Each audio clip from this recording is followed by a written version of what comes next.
A fresh-faced politician, an adorable statesman, an athletic world leader, a fashion icon, and a ladies' man.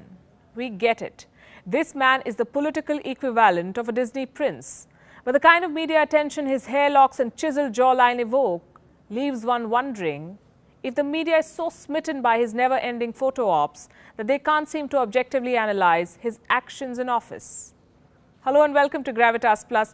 I'm Palki Sharma Upadhyay and I'm here to talk to you about Justin Trudeau, the Prime Minister of Canada, a leader who's high on style, not so much on substance. Mr. Trudeau regularly breaks the internet with images of him cuddling pandas, hugging refugees, playing ice hockey and getting accidentally photographed in the wild with his shirt off not once but twice. Not a day goes by when Justin Trudeau does not feed the news cycle with a new shareable moment. Now do me a favor, do a Google News search for Trudeau and compare stories in the Canadian media with international articles that focus solely on his personality and looks. In fact, let me save you the effort.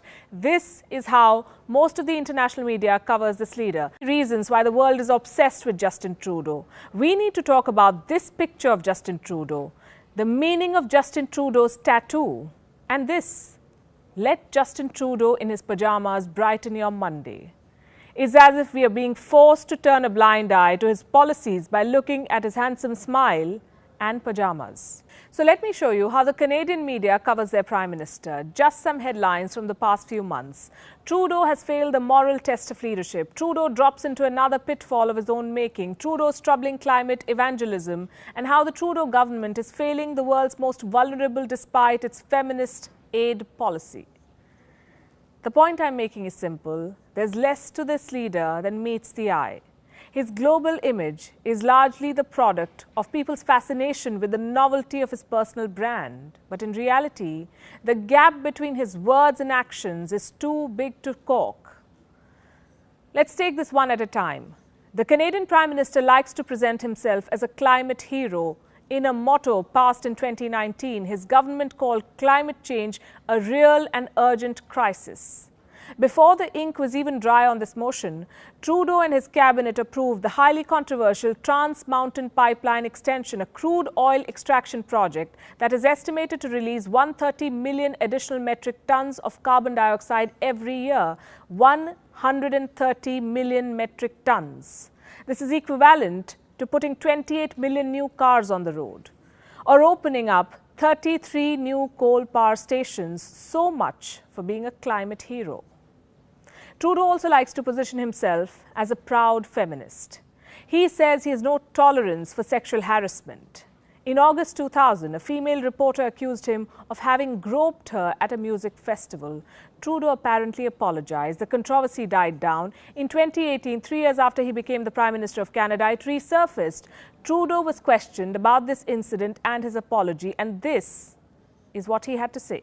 If I apologized later, then it would be because I sensed that she was not entirely comfortable with the interaction we had. I apologized in the moment. I certainly feel that again, I don't want to speak for her. I don't want to presume how she feels now. We're not done with the apologies yet.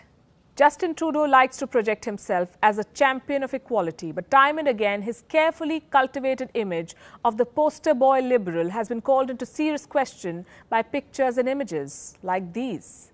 This is the righteous Mr. Trudeau dressed up as Aladdin in a turban and robes and brown face makeup at a party in 2001. And this is again the virtuous Mr. Trudeau wearing black face makeup and an afro wig, apparently singing a Jamaican song. This one's from his school yearbook. What did Justin Trudeau have to say about these images? No prizes for guessing. I didn't see that from the layers of privilege that I have. So even though we've moved forward in significant ways as a government, what I did, the choices I made, hurt people who thought I was an ally. I am an ally, but this is something that obviously I deeply regret and I never should have done. If I had $1 for every time Justin Trudeau apologized, I'd be swimming in cash. This man is the quintessential Canadian. He just loves to say sorry. He also loves to play dress up. How many of you remember his visit to India? His fashion diplomacy made quite the headlines. While some said that his wardrobe choices were a bit too much, choices like these, a golden sherwani, he looked more Bollywood than Bollywood actors themselves. We don't dress up like this every day, Mr. Trudeau, not even in Bollywood. And this is not the end of our Trudeau story. The Canadian Prime Minister also loves to wade into the internal affairs of other countries. I'm sure you know what I'm talking about here. Justin Trudeau tried to lecture India on the farmer protests. He tried to play the spokesperson for the protesters. Did the farmers ask him to do this? No, they did not. Did he help their cause with his statements? No, he did not. Nonetheless, Trudeau has been going on and on about fundamental rights. He says he will always stand up for the right to peaceful protest. Canada will always be there to defend the right of peaceful protest. We believe in the importance of dialogue, and that's why we've reached out through multiple means directly to the Indian authorities. Has he upheld this right for his own citizens? Let me show you some images. These are from February this year. Canada witnessed its own share of protests and blockades. Rail crossings were shut, train schedules were disrupted, there was violence in some places. The Indigenous community in Canada was protesting against the gas pipeline project I just told you about. How did Trudeau's administration respond? It made the situation worse. It conducted raids. It carried out a series of arrests in British Columbia. What did Mr. Trudeau have to say about these protests? Canadians have been patient. Our government has been patient. But it has been 2 weeks, and the barricades need to come down now. When Canadian citizens protested, Trudeau asked them to respect the rule of law. When Indian farmers protested, Trudeau turned it into an issue of human rights. Irony would have shot itself and died 1,000 deaths. And just in case you still think that he's fighting for the farmers of India, then let me ask you a question. What exactly do these farmers want? They want legal provisions to ensure MSP, minimum support price. What has Canada done vis-a-vis these demands? For years, Canada has challenged this very MSP at the World Trade Organization. As recently as October 2020, Canada slammed the government of India for giving farm subsidies. In other words, Justin Trudeau, who claims to support India's farmers, has challenged the Indian government's farmer-friendly policies at the World Trade Organization. Then what explains his activism over the farmer protest?